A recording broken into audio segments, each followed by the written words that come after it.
Yes, जब आदमी की आंखों में नींद नहीं उतरती है तो इसका मतलब है कि चिंता या उद्वेग से वह ग्रस्त है।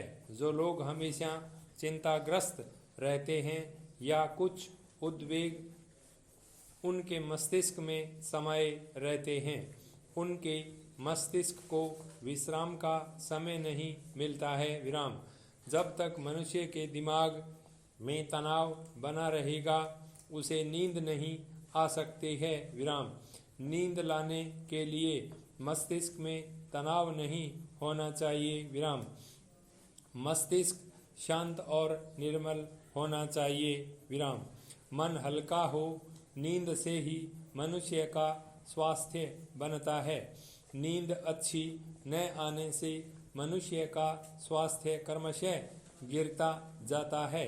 कुछ लोग दफ्तर या दुकान से आने के बाद बराबर ही कुछ न कुछ सोचते रहते हैं। विराम। भोजन करने के बाद भी बिस्तर पर लेटकर भी उन्हीं बातों पर सोचते रहने से तनाव बढ़ता है। तब ऐसी दशा में भला कैसे नींद आ सकती है?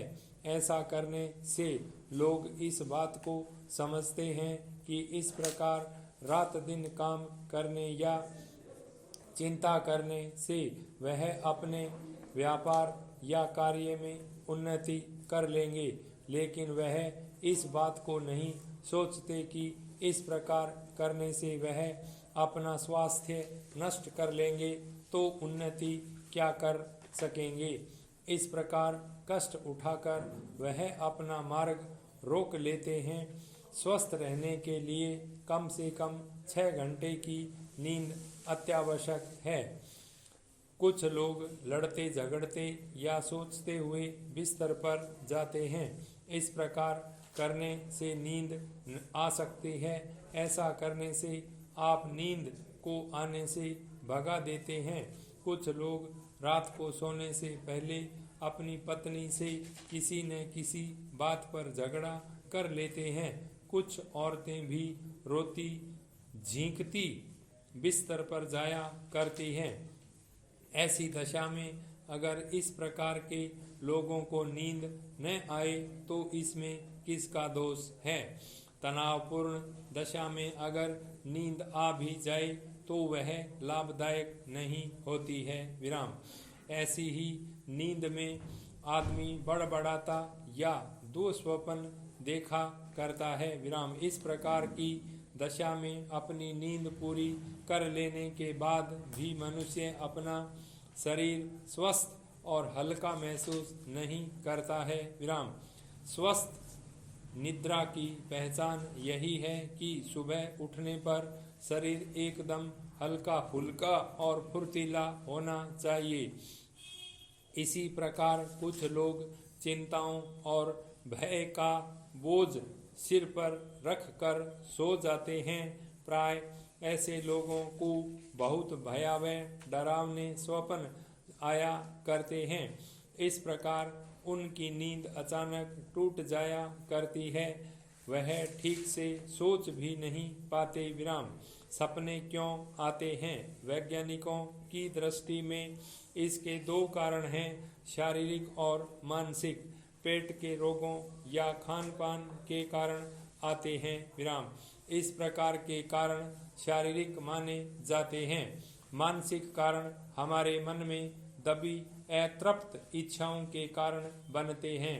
वही अतृप्त इच्छाएं स्वप्न में नाना प्रकार के रूप धारण कर प्रकट होती हैं। अवचेतन मन में बैठ गई यही अतृप्त इच्छाएं स्वप्न बन जाया करती हैं। विराम।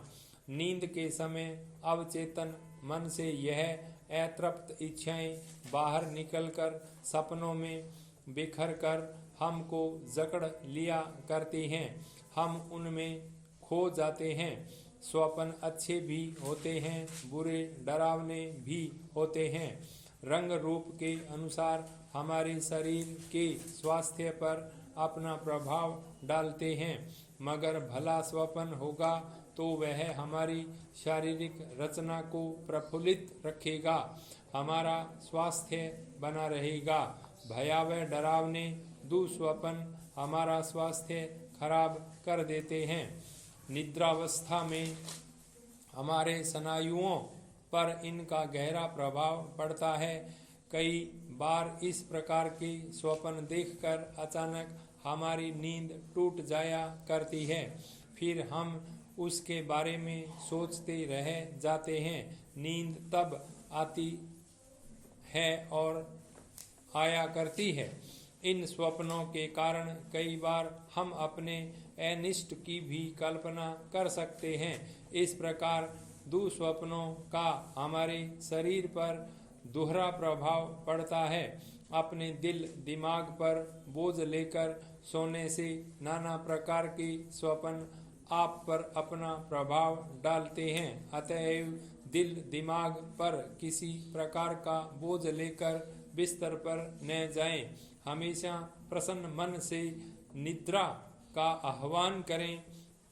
ऐसी बात नहीं है कि स्वप्न देखना ही न चाहिए। सच्चाई तो यह है कि संसार का प्रत्येक मनुष्य स्वप्न देखता है। ऐसा कोई भी व्यक्ति नहीं है जो इस बात का दावा कर सके कि वह स्वप्न नहीं देखता है। प्रत्येक मनुष्य निद्रावस्था सुप्तावस्था में स्वप्न अवश्य देखता है। स्वप्न भी दो प्रकार के होते हैं।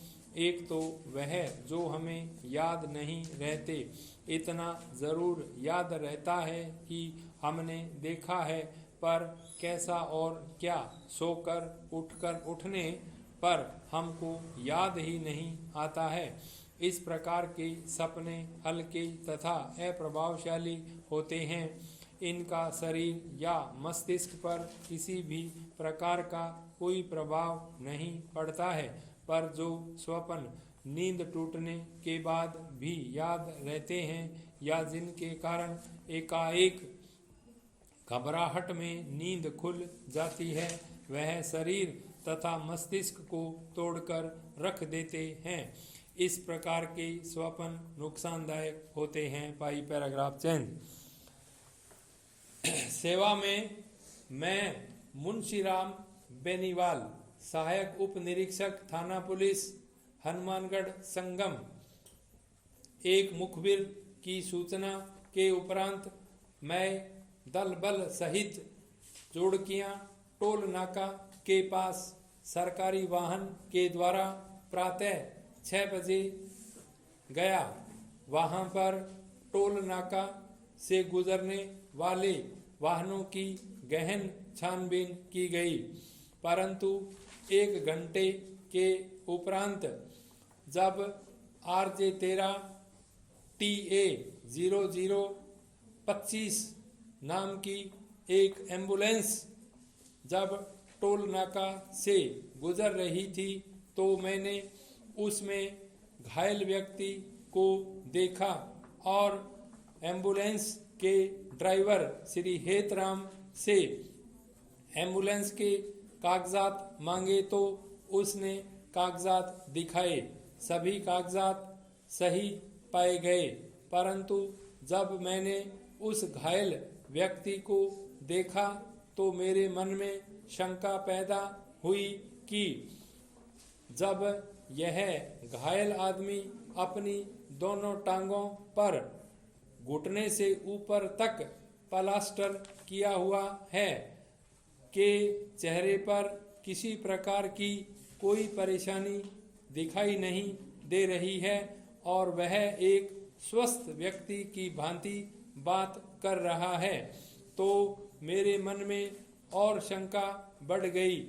मैंने अपने हवलदार श्री अनमोल बराड़ से एकांत में जाकर बात की, तो अनमोल बराड़ ने भी अपनी हामी इसी बात पर भर दी कि जरूर कोई न कोई रहस्य है।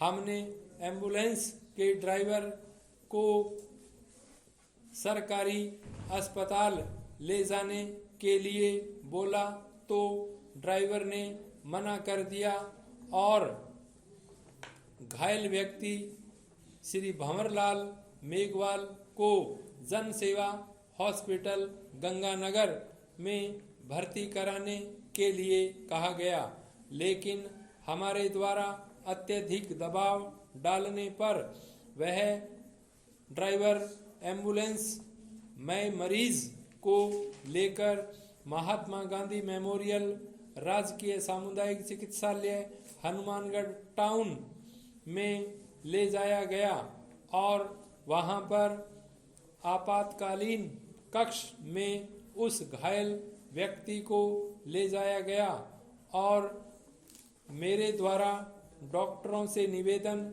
किया गया कि इसकी दोनों टांगों का प्लास्टर खोल दिया जाए।